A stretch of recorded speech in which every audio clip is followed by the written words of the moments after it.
really glad I started working on this a couple weeks ago because this weekend was stressful. So I really got to experience my talk this weekend. But anyway, so this topic I think is important to a lot of people on different levels. You know, we are all stressed by different things, right? And we'll get to the actual definition of stress. But the questionnaire that you filled out is kind of just to more bring awareness. You know, are you running more high? Are you running more low? And you can actually be mixed. You know, in the same day, you can be all kinds of different emotions, right? So your cortisol can do the same thing. So we'll kind of go over it a little bit, but it's more just to bring awareness to you, be like, oh, maybe I need to pay attention to what my body's trying to tell me a little bit more.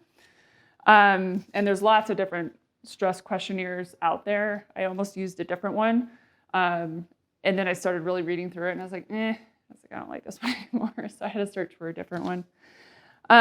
But really wanted to cover if adrenal fatigue is real. You hear this phrase a lot now. And I've sat through tons and tons and tons of lectures and podcasts, and I was like, well, is it really real or not? And we will get to that question. Hi, Tara. No, you're fine. If you want to just take those two, the handouts right up here. And you're just going to be front and center. I'll be talking right to you. Okay. So first off, I'm talking about just like from top down, right? So you have your autonomic nervous system that is automatic things in your body, right, that you can't necessarily control.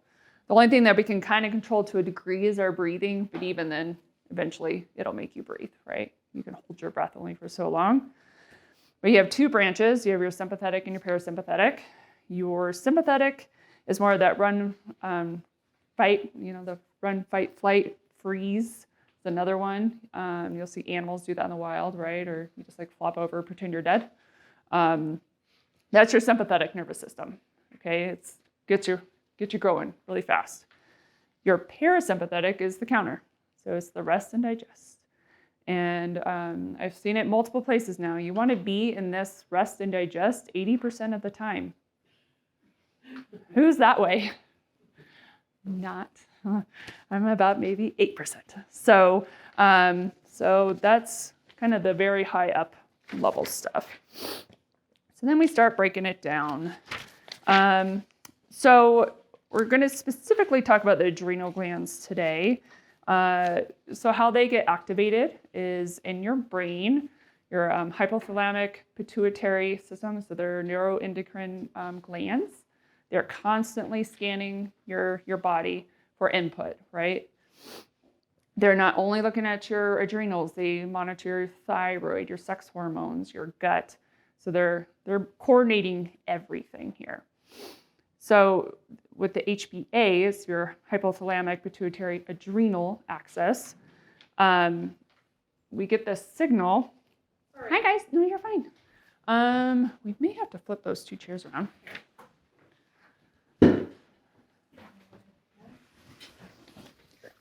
So your stuff won't spill.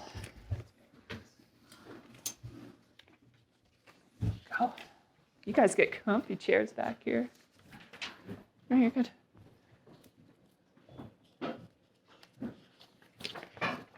We're down. Fine. Okay, those are for you. You're welcome. Okay, so I was saying the brain, the hypothalamic pituitary axis.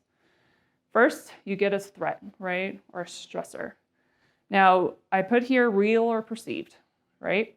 Not everything is a true stressor for everyone. So I like to use the dentist as a good example, right? Like some people that instigates fear, where I am like, let's go, I want clean teeth. Like I love going to the dentist, but some people hate it. And so that is a stress for one person where it's fine for another person. So it's all about your perception of what's going on. Well, that stress gets your hypothalamus going. Said, hey, there's a threat out there. It sends a signal to the pituitary, which then sends a signal down to your adrenals. And it says, hey, sounds like it's going to blow up. There's a stress here, so we're going to start pumping out cortisol. That's not the only thing that the adrenals deal with. It pumps out DHEA, which is a precursor for sex hormones. It puts out norepinephrine, epinephrine, and even a little dopamine. Those are the things that really get your heart rate revving and ready to go. But cortisol it's actually glucocorticoid, so it's needs glucose to actually be made. This goes out when you secrete the cortisol. It goes to your liver, and then your liver puts out glucose because it's getting you ready to run, right? You need to get away from the tiger. So that's kind of it in a nutshell. What is it really doing? Okay. So the goal of cortisol is to get blood sugar out into your bloodstream. So it's there to be available for when you need it. And so your brain, your muscles have very quick energy ready to go. Cortisol actually blocks the insulin action, which is kind of surprising, but this is short term. This isn't long term. And increases this enzyme activity to make glucose from proteins and fats. And it also is really important to wake us up in the morning. So that's kind of where we'll look at next, because cortisol is what we call a diurnal rhythm. So it goes up during the day, goes down at night. And I call it the cortisol melatonin tango because they're kind of inverse from each other. So when it's high, the other one's supposed to be low, and vice versa. And not everyone is so fortunate to have that, playing out nicely. But it should follow our circadian rhythms. It starts to rise right before we wake up. So it's kind of like it's supposed to be our natural cup of coffee. We're not supposed to need coffee in the morning. I know, my aunt. It makes us happy, right? But the first 60 minutes in the morning is called your cortisol awakening response. And so it's kind of like a mini stress test for your body to see how well are you able to adapt if another stressor were to come up in the day. And then it kind of peaks kind of by noon, and then it's supposed to go down. And then, with light exposure, if we're getting out there, getting good light in our eyes first thing in the morning, that helps keep that rhythm kind of set. What do you think throws off our rhythm in the evening with cortisol? Tara's right. Phones, technology, iPads, whatever. Because that blue light suppresses melatonin production and keeps cortisol higher. In more ways than one, not just the blue light, right? It's what you're reading and whatever. So your optimal sleep would include, being in bed by 11. They say every hour of sleep you get before midnight is worth 2 hours of getting it after midnight. So you really want to try to get in bed earlier. Let's see, you want to get enough sleep. So that's going to vary per person, at least 5 to 7 hours solid asleep, right? Which is hard if you have little ones or animals or whoever's waking you up, but you got to think of that's like a little cortisol jump every time you get woken up, okay? And as soon as you get exposed to light during the night, like if you get up and go to the bathroom, like that instantly shuts down melatonin production. So trying to keep it dark if you can, don't fall, but keep it dark when you go into the bathroom, But, keeping the phones out of the bedroom if possible, or switch into airplane mode so that you're not getting buzzed. And have the room cool and dark. Everyone's heard all the sleep hygiene stuff. But when optimal sleep is not achieved, cortisol can get triggered too soon. So, or you wake up too soon, right? So the people who wake up at 2, 3 in the morning routinely, that could be something going on there with your cortisol. And really just, if you're like, oh, I can't go to sleep, finally get to sleep, and then you have to wake up earlier, right? So that's another stressor because you're like, I'm so tired, I'm going to go back to sleep. It's this vicious cycle, really, that just keeps going. So this next picture, you guys have a picture. I'm like, it's just creepy.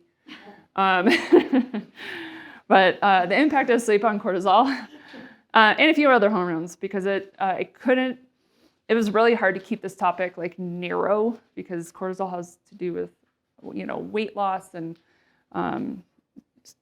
diabetes, so many things. But just a lack of quality sleep is a stressor for the body.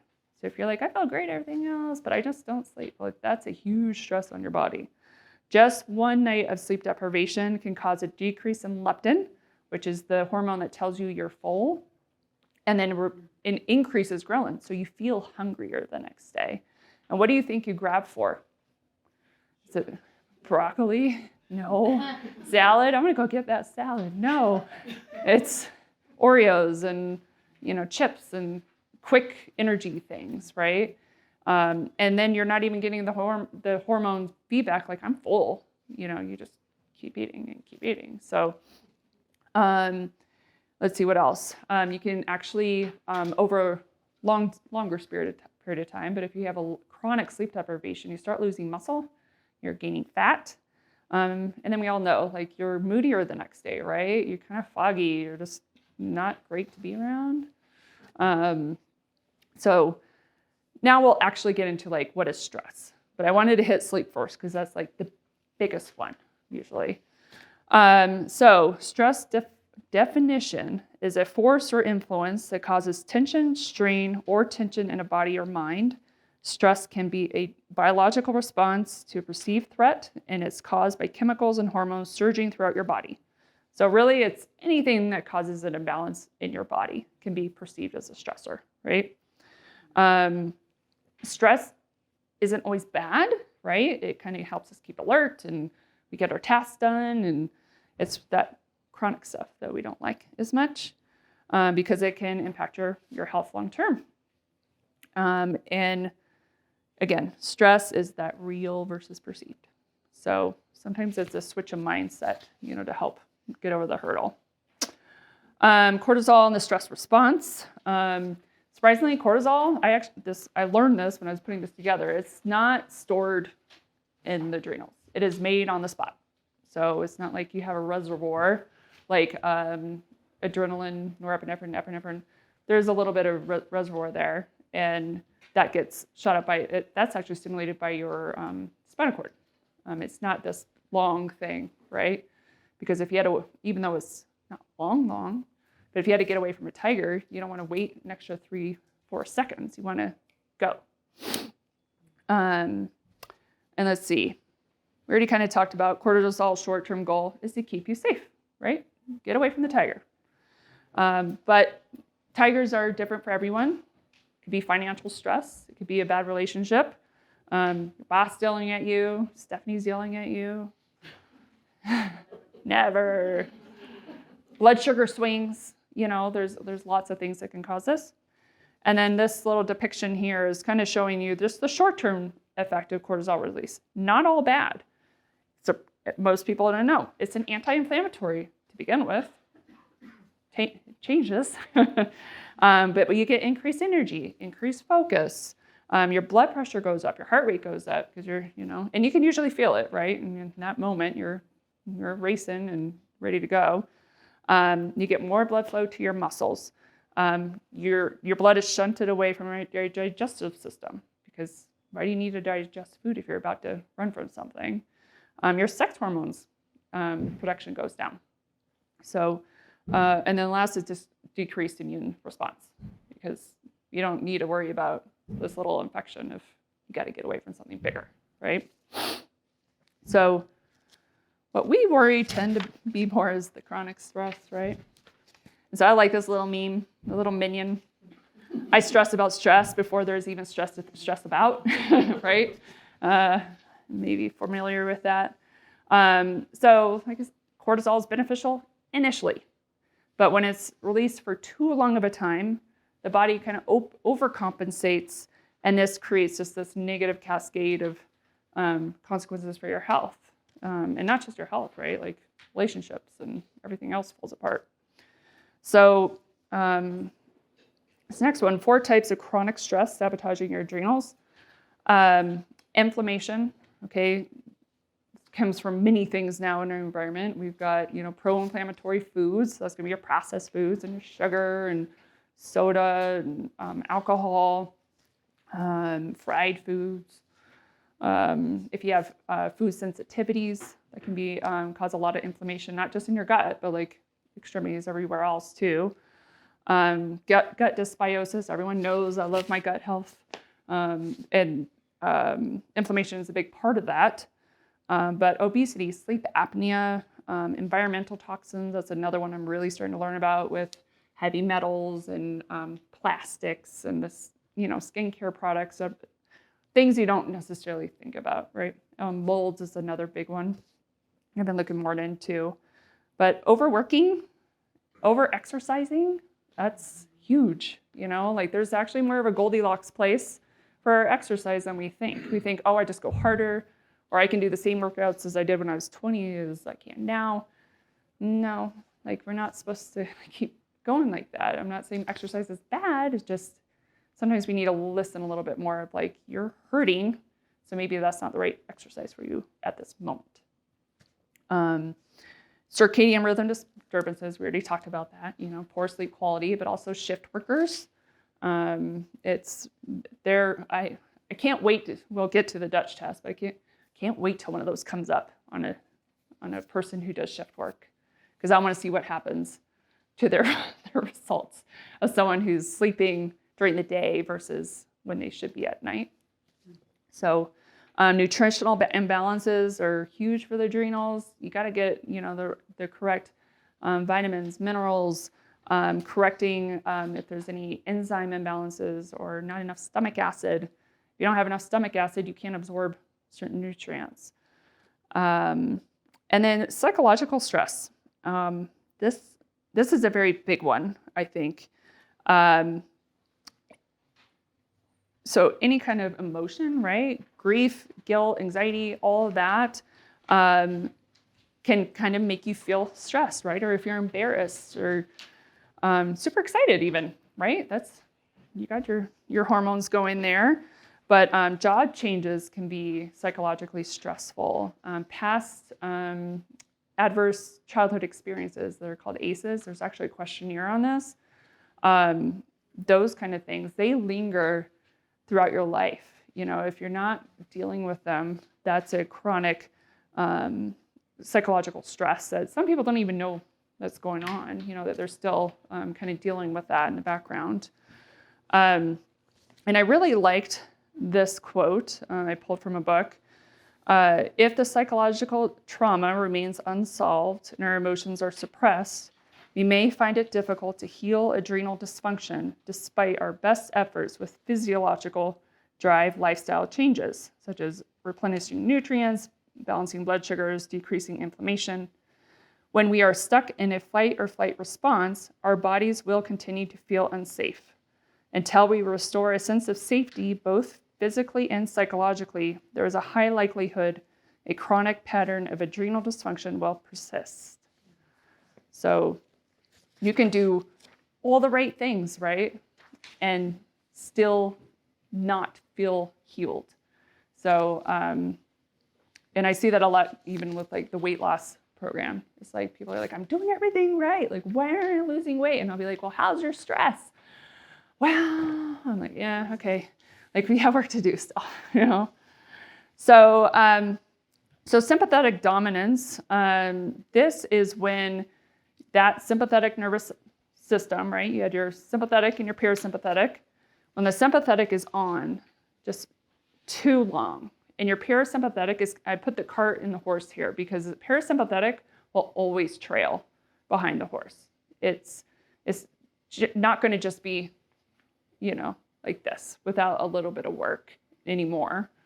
But if it can't counteract that anymore, we call it sympathetic dominance. It means you're just kind of stuck in this revved up state. And that is a sign that your body just doesn't feel safe anymore. It thinks it's always under threat, and it's in this fight or flight response. So you could think of it another way. Like if we can't turn it off and create this space for rest and recovery, then we can't really respond to stress appropriately anymore, right? And we get to that point where you're like, I just can't take this anymore, and you get burned out. And I'm sure most people can say they've been there at one time or another. Definitely was. This chronically elevated stress. So there's lots of things that can come with this. Insulin dysregulation, diabetes is the long thing, or blood sugar swings, right? You're hangry. You got to eat every couple hours, right? Because you're craving carbs, you didn't sleep well the night before. Weight gain, especially around here. And that is because after a long time of your, remember your sympathetic nervous system, that HPA talks to basically your adrenals, goes to your liver, you dump out sugar. So over time, you just got sugar, sugar, sugar. And eventually that insulin starts going up, up, up, up. And it's a storage hormone because you never are going to waste a storage or an energy source. So you start packing it on. And you want to put it where your vital organs are, right? So they have energy to keep going. So that's part of the reason for this to develop, not the only reason. But it does make it harder to lose weight also if you're chronically stressed. Immune system suppression. So maybe you're like, I just was sick like 2 weeks ago, and now I'm sick again. Like, why, maybe because you have a preschooler running around and they bring home everything, but it could also be because, your body is not given time to rest. And what usually happens, right? You've been like busy, busy, busy, and then you like, I'm going to take a 3-day weekend. What happens? You get sick because you finally like let down. So I heard of chronic fatigue a lot. A lot of people are tired. You get digestive issues. So you might have diarrhea, constipation, alternating, heartburn, leaky gut, gut imbalances can do it, high blood pressure, you might get hypertension, and we try throwing a pill at you. Sex hormone imbalances. So this affects men and women. Of course, I talk to the women the most about this. So, women who struggle with infertility or really irregular cycles or sometimes heavy cycles or low sex drive, this is all, that kind of makes sense, right? If your sex hormones are down, the last thing the world or Mother Nature wants you to do is create right now because your body's under pressure and stress is under, threat. So why would you procreate? Issues with memory, and this actually is correlated with dementia later in life. So get that under wraps. Elevated cholesterol. Cholesterol is the precursor for all hormones in the body. So sometimes if there is a deficiency, like thyroid is a classic example of this, if your thyroid is really off and your cortisol is high, it's because your body is trying to make more thyroid hormone for you. And it's the same with like your sex hormones and like testosterone is another one I see. And then joint pain and autoimmune conditions. And that's just because you've been in this pro-inflammatory state for such a long time that your body starts just attacking itself, right? So that could be Hashimoto's, rheumatoid arthritis, really anything with itis at the end. It's probably good. Psoriasis, lupus is another autoimmune.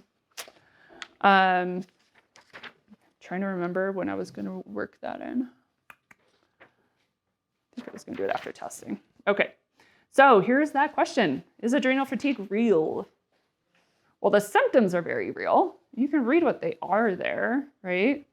So you're very tired, you're hurting all the time, you're gaining weight, brain fog, blood sugar dysregulation, you can't sleep. All that's very real, but the term itself is not accurate because the adrenals have the ability, they're not tired, they can put out the hormones unless you have there's actually an autoimmune condition called Addison's disease. Your adrenals are being attacked, you can't put out the hormone. But other than that, it's more of a problem between the brain and adrenals. It's a HPA axis dysfunction. So they're trying to get away from adrenal fatigue as the term, Also because like Western medicine doctors they're like, well, this isn't real. And so they're trying to find something that's like, well, it's better description of what's actually happening. This is not talking to this correctly anymore, basically. So, and what causes it? You name it. I mean, each of us has different stressors, right? Some are more severe than others. War, sure. Climate disasters can be awful. But just, aging parents. She's not looking. Poor nutrition, finance, work demands. I mean, there's, it's really up to your perception. Life, modern life, right? Facebook. But then there's other things that you don't have control over necessarily, right? Like if you're pituitary, there's a tumor there, you don't have control over that. We'll check it out and talk with you. But there's things that cause this communication to kind of go awry. So when we're looking at the hierarchy and how to deal with endocrine disruption, right? You may come into Dr. Morgan and I, and we're like, oh, you have a thyroid issue. Hypothyroidism is the most common, right? And we may say, okay, here's your MP-thyroid or your levothyroxine. But honestly, like the more I'm learning, I'm like, we got to start lower. Yes, we'll address that right now, but we also need to look further down, like what's really going on. And cortisol is kind of like the boss of the hormones because it's all about survival. So if we really have to take care of that base before we can fix anything else. And the last one is going to be sex hormones because like I said, last thing we're going to do is have a baby when we're, something's attacking us. So that's really the foundation. The little thing on the side, it might be so small that you guys can't read it. But I put stress raises cortisol, DHEA, testosterone. Stress lowers your thyroid hormones, estrogen, progesterone, growth hormone, which helps repair things when we're older. Of course, when we're younger, it helps us grow, right? And melatonin goes down. Now, how do you know if you actually have this, right? Well, first, symptoms. That's why I had you fill out the questionnaire. Like get in touch with like, oh, I didn't even think about that. Yeah, I am suffering with that, right? So that gives you your first clues. And when you come and talk to me or Dr. Morgan, be like, this is kind of what I'm feeling. And that helps. Then there's labs. So we can do serum cortisol, ACTH, which is that hormone actually that goes from your pituitary to your adrenals to stimulate it. DHEA, DHES, even though these are sex hormone precursors, it still gives us an idea of how that axis is working. We can do a 24-hour urine cortisol collection. So like you pee in a thing like all day, carry that to work. And so you can do that. Or there's something called the Dutch test, which is what I've been heavily getting into. And then there's also something called the ACTH stimulation test. This is when we suspect maybe you have Addison's disease because we're trying to send that, like basically a synthetic hormone to say, hey, adrenals, are you working and responding to me? Okay. Now, I'm skewed a little bit. I like the Dutch test. The reason is because serum cortisol, first of all, you got to have the time before 9 a.m. That's the best time, but it's only like a blip in time, right? Like it's not looking at what's happening at 4 p.m., what's happening right before bed, because some people are kind of low. Oh, I guess I can get into this now. So what I can tell from here versus another good example is that 24-hour urine cortisol, right? So if you're peeing in the same thing all day, what's going to happen is I'm going to get a total cortisol. I'll know overall how much you made, but I'm not going to know, are you starting high or are you starting low? Like it's going to be like, here's your average. So it doesn't tell me anything. You may average out fine, but you're completely flipped. So what this is showing, this is what I can determine from the Dutch test, which is, I guess just explain what it is. For the cortisol, you are I don't know a better way to explain these little things. They're like these little white, it looks like a mini tampon, but you have to, you basically chew on them because you're trying to get them soaked up with saliva. And you do this 5 to 6 times during the day. There's an extra sample, so if you do wake up at 3 in the morning, you can grab one of those because it may be a sign of your cortisol being high. So you do that through the day, and then you submit either 4 or 5 urine samples during the course of the day. And so saliva is prohormone. So this is before it's been used by the body, versus your urine, which is your metabolized cortisol. And it gives us clues on, like, are you chronically stressed? Is this an acute stress? It gives me an idea of basically how your body is working. And so we can also determine by looking at your curve, which you can kind of see one. This is what their adrenal panel looks on their test. But so I tried to replicate it here with different stages. So your phase 1 is when your cortisol is just elevated, right? You wake up hot, you're going to bed hot. It's probably hard to fall asleep. You're just running high all day. So that's early. If you don't intervene and figure out something to calm yourself down, or the situations just don't change, you can move into phase 2. You're kind of a roller coaster. So instead of, your natural cup of coffee, and by the way, you should be like right here. Sorry, you can't see. You should be kind of in the middle of this.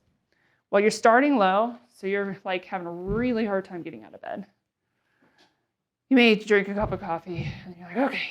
And you get a little perk, and you're okay, kind of get your afternoon, going.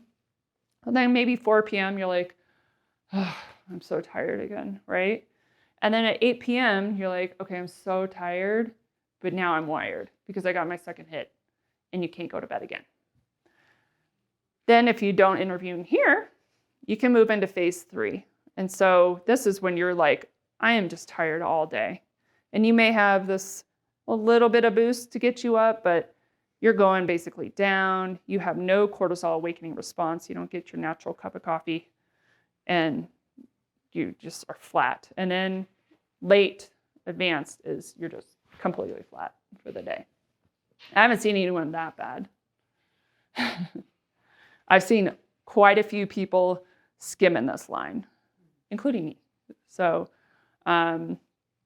it's everyone's a little different. And if that's a test you ever do decide, like, we'll kind of talk about the nuances, because let's say you woke up and it's like, it's a normal day, and then you get terrible news at 12. That's probably not going to be the most accurate now for what you are really like, which we can always call Dutch to be like, hey, we're going to rerun this, send them a new kit. It wasn't a good day, But this also tests for sex hormones. So it's one I use a lot in females, and I'm still waiting for my first male participant. It's hard to wait. Okay, so, we kind of identified the problem, right?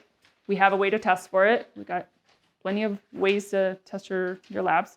Now, what are the solutions? It's not going to be a one-size-fits-all, obviously.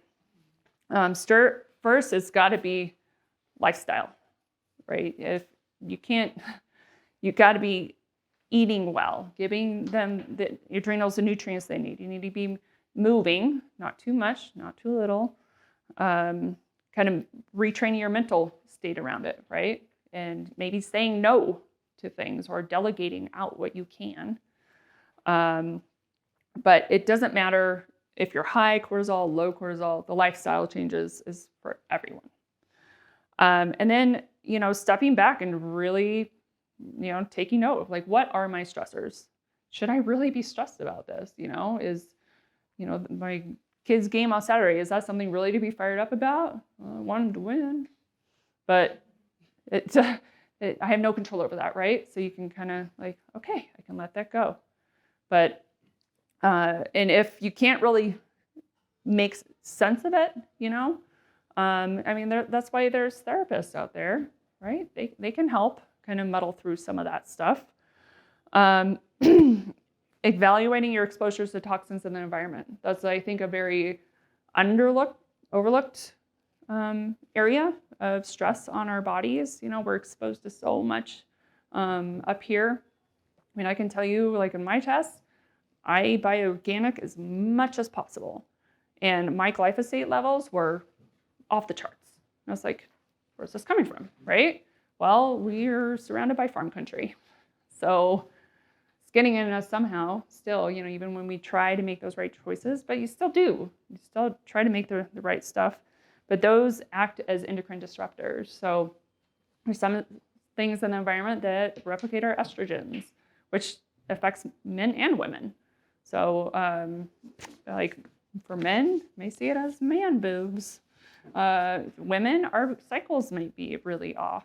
So another one is just evaluating, looking to make sure you're getting those proper nutrients, right? The right vitamins and minerals. You may need to get testing ahead of time, though. You don't want to just blindly start taking a bunch of magnesium and selenium and that sort of stuff, because you can get toxic, extreme levels. But might as well know where you are before you start. And then if you've done all that stuff, you've done the lifestyle stuff, and you're still so stressed, I can't seem to find my balance. That's when maybe let's try some herbs, right? You got ashwagandha, rhodiola, like there's a bunch of herbs out there, which we'll get into a little bit more. And then last resort is bioidentical hormones. I'll be fully upfront, I've never dealt with these yet for adrenals. Other hormones, yes, but not adrenals. So if we get to this point, I'll probably be reaching out to an endocrinologist for some guidance. So 5 proven mind-body practices that regulate cortisol. Diaphragmatic breathing. What we're trying to do is, there's the vagus nerve from our brain all the way up, down into our gut, innervates all our organs here. And when we're taking those deep breaths, we're actually stimulating that vagus nerve. And it automatically kicks in your parasympathetic nervous system. So we want to do that as much as we can and be routine about it.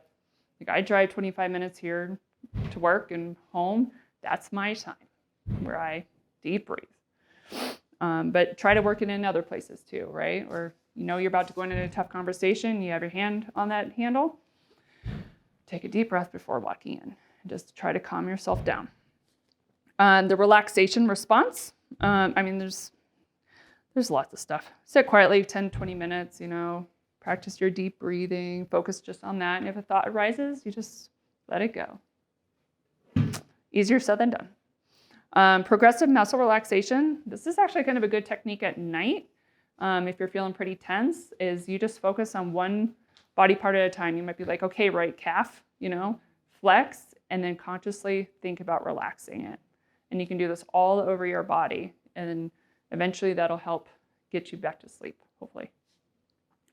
Yoga, the om versus ah. The om, the vibration, stimulates the vagus nerve. And another one is you can just hum loudly, sing loudly. My kids love that in the car. But it is stimulating the vagus nerve. And then mindfulness-based stress management, sort of similar to the relaxation response. You're basically meditating. When a thought comes into your mind, you just kind of like, you note it and then just kind of let it go. And, just don't get caught up in it. Don't feel guilty about it. You just say, okay, there was a thought. I'm not a failure at this, right? And you just keep going. So I think we're getting into the protocols. So I debated on which protocol really to present. There's lots of different approaches. So this approach may not work for someone, whereas the adrenal transformational protocol works for you. Like we kind of talk about where you're at. But this one I liked just because it was very like step 1, step 2, step 3. Easy to talk about. But, the step 1 for high cortisol, like there are certain things. I put dark chocolate first because I thought people would like that. But don't over emotionally eat on it. But there's actually compounds in there that can help bring stress down. Limiting alcohol, because alcohol is a stressor on the body. So that's not a coping mechanism when we get off at night. A couple glasses of wine or a bottle. Wean off caffeine. Okay, caffeine raises cortisol. So if you are running hot and then you're drinking more caffeine on top of it, you're adding a stress on your body. Let's see, regular massages, wouldn't that be nice? Aromatherapy, which I do.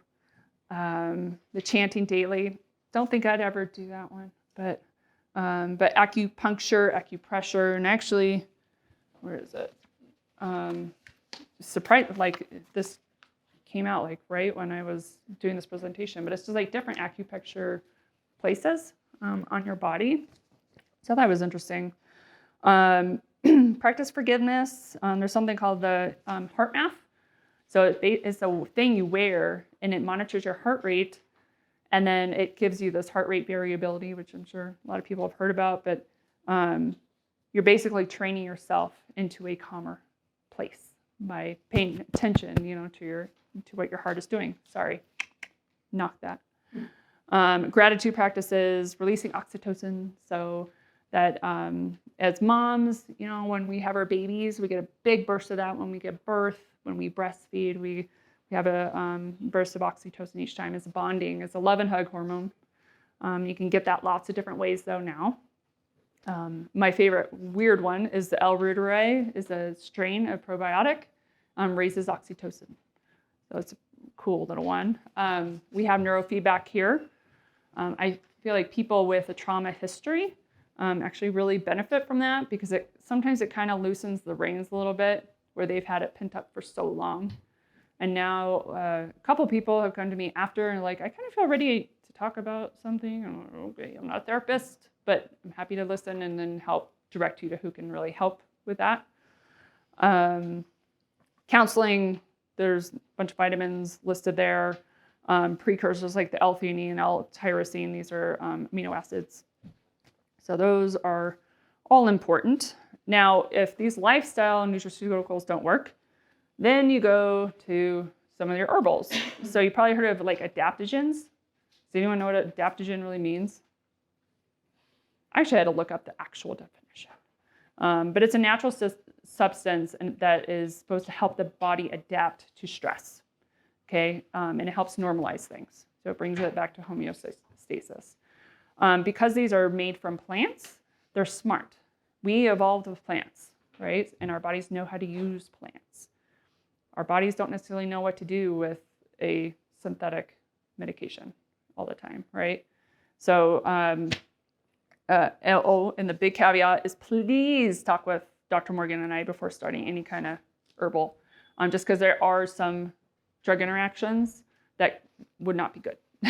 Like warfarin in particular. I had a gentleman last year, different medication, but he was taking a supplement he thought would help his memory. Actually, it was one of the ginsengs.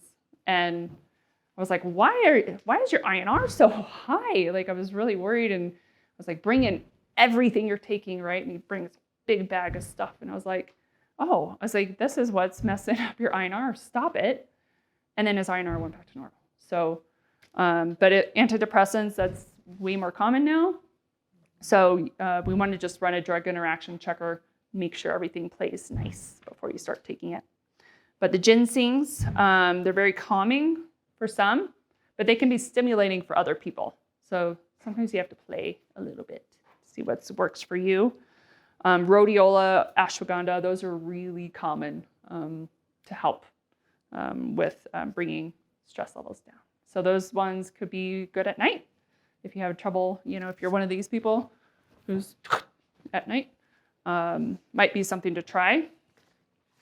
And then the last one, for high cortisol is the bioidentical hormones. Like I said, never have prescribed these. And it would be a lot of lab testing and confirming before I'd recommend anything like that. I like the little guy. He's in color on yours. It's supposed to relieve stress, and he's coloring himself. The zebra, the stripes.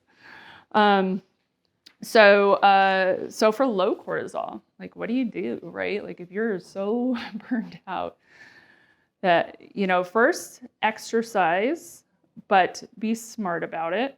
You don't want to be going out and doing a long distance run or a long distance bike ride or a marathon, right? Because that is a huge stress on your body. You probably won't even be able to honestly get up and do that, but not a good move when your cortisol is already tanked. I have to throw this in here for the women.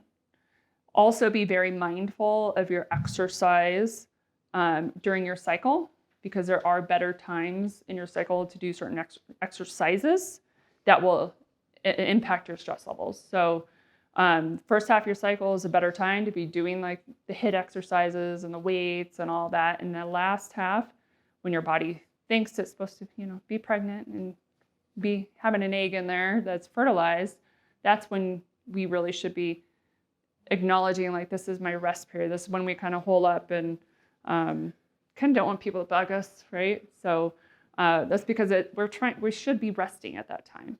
So don't push yourself as hard with workouts if you know you're in that part of your cycle, and it will impact your cortisol levels. You will improve. Anyway, develop modular mindset. If you have this huge problem, you're like, I'm in debt. Well, you can't solve it just by thinking about it, right? Break it down into little things. Be like, I'm not going to go to Starbucks every day. That'll be number one. Break it up into little tiny chunks that are more manageable, that's not so overwhelming. And then vitamin C, vitamin B can be very stimulating. B12, I should say.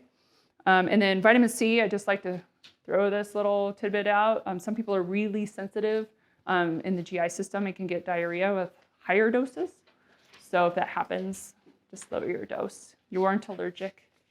And you also pee out what you don't need. So it is pretty hard to get toxic in it. Step 2, herbal therapy. Again, consult with us before you just start doing anything. But licorice can actually raise your cortisol levels. And this isn't like I'm going to chew on black licorice, right? It's like it's in a capsule, so you don't have to taste it. But if you have high blood pressure, you don't want to add this on top of it. So, and then grapefruit juice. That one was new to me. I don't know how much you would have to drink to get the effect. So, and then again, bioidenticals for low cortisol. I don't ever see myself doing this. This would be endocrinologist territory. So how will you know, when you're feeling good? Or I guess, oh no, sorry, I skipped a slide. This is the other protocol that I debated which one to put. I really like her book. And she has 4 phases. So replenish, it's kind of, the vitamins, the supplements, getting the good foods in there, working on your gut health if you're leaky, which most people with high stress are leaky. Re-energize, making sure you have enough water, your mitochondria are working well. Those are little powerhouses of your cells. They make all the energy. Making sure you're getting your sleep, if you're not doing that. Revitalize, so this is more of like the inner work, right? It might be journaling or what are they called? Positive affirmations, that sort of stuff. And ditching the inner critic. Stop being so hard on yourself. And rebuilding resilience, like a lot of us are very rigid in our ways, and becoming more flexible and saying like, okay, like I can let that one go. That's not a big deal. And just kind of letting go of those toxic thoughts, those toxic people, and behaviors that aren't serving us anymore, right? And let's see. Oh, there we go. How will you know if your cortisol is balanced? So you're going to feel together most of the time, right? You're not like all over the place. You're not overreacting to things. You're pretty even. You're getting out of the bed, and not immediately like, I have to go get my coffee. You're just dragging yourself there. You can go 4 to 6 hours without eating, and you're not, shaking. You're not hangry. You're not searching out, for that quick fix. Your body's using the energy well. When stress arises, like you're just like, I can handle this. You're not easily overwhelmed by it. You have better focus, less brain fog. Blood pressure is better. Your blood sugars are normal. your cravings diminish.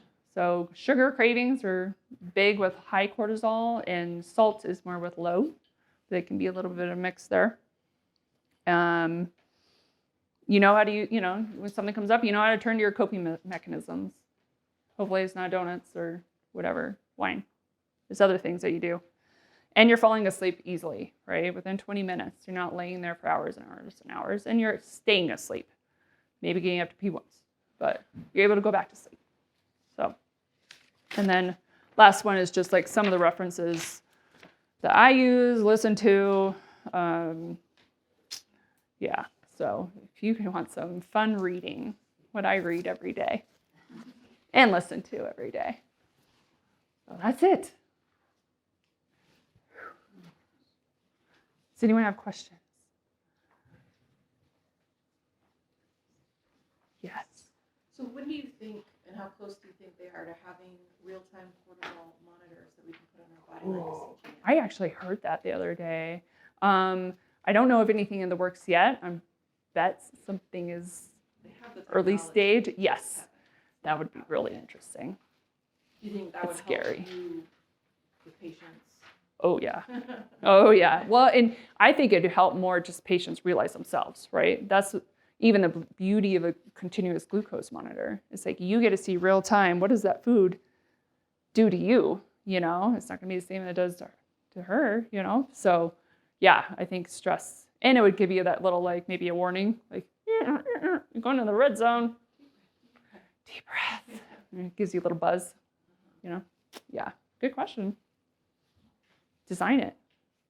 Right. There's your money-making idea. Anyone else? For the cortisol balance, do you have to say for all those bullets? So for what? Like to feel good? Like, no. Let's say I pass all of them except 2. Yeah, that means you're probably pretty good. Or, okay, -4. When is the part where? Right. Well, and that's kind of where the questionnaire comes in. It's like, okay, if you're answering over 5 in some of these, it's like, you may be more off, Okay. But I mean, it's just a survey, right? And it's usually people come in or it's not like I'm stressed. It's like, I have headaches a lot, like my gut's just bleh.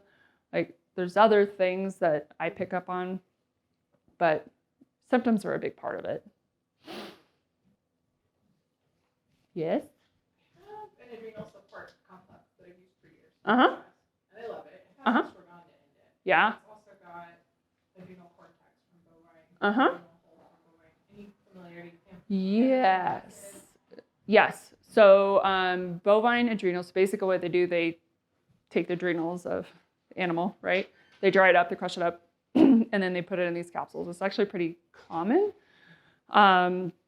So my understanding of the theory is that it's the kind of replicating something in your body that your body, how do they explain it to me?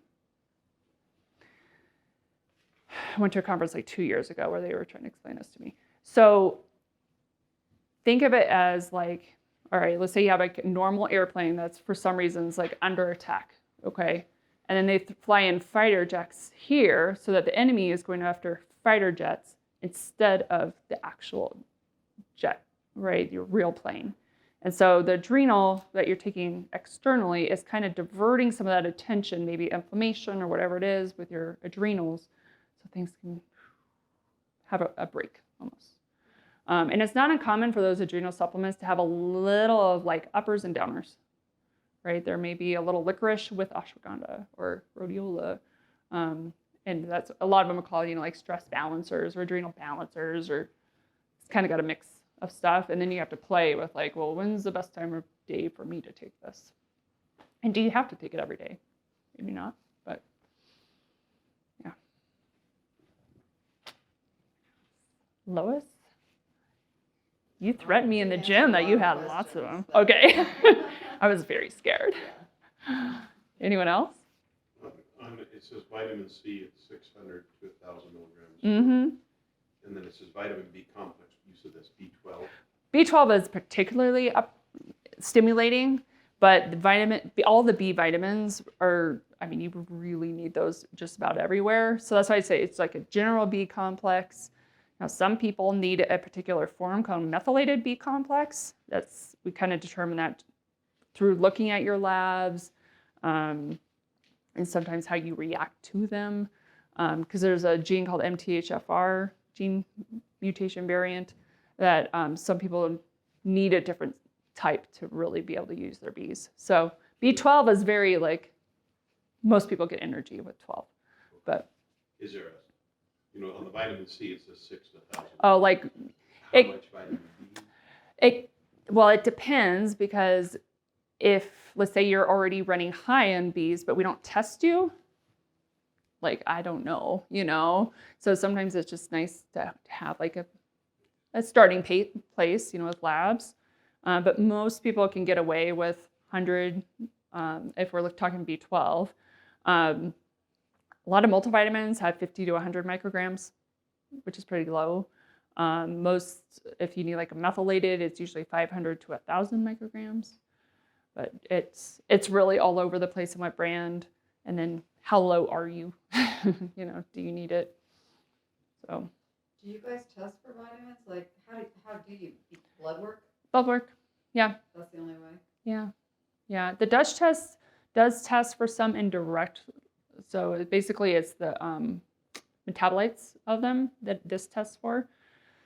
But I know I routinely test magnesium, folate, B12, and D. Those are kind of my core ones that I always test. But then if I'm really concerned, your thyroid is off, I may do selenium or copper or a few other little micronutrients in there. There are full micronutrient panels, but they're more expensive. So. I've always heard that your body will tell you when you take too much vitamin C, like you were saying. Oh yeah, it will. But if you're fighting something, and I take those kind that's really easy on your stomach, it's more of a crystal. It's not ascorbic acid. Okay, yeah, and Yeah, that's the it's called synthetic version. Calm C or something like that. Okay. And it's pretty high in vitamin C, but I've never really, unless I'm really well all the time, I can take your dose, which is 6 to 1,000 Yep. a day. Yeah, I think everyone's a little different. Because it's an antioxidant. Mm-hmm. Yeah, and you pee out what you don't need or poop out. Yeah. Anyone else? So as a base, would you recommend the Dutch test to start to know where you're at, or you do your lifestyle stuff first? I would do lifestyle first, right? It's free, or hopefully free. Massages may not be free, but I was always lifestyle first, and then if you're I'm trying and I'm just not getting anywhere, then I would move, to testing. Yeah. And I love looking at these tests. They're fun. So.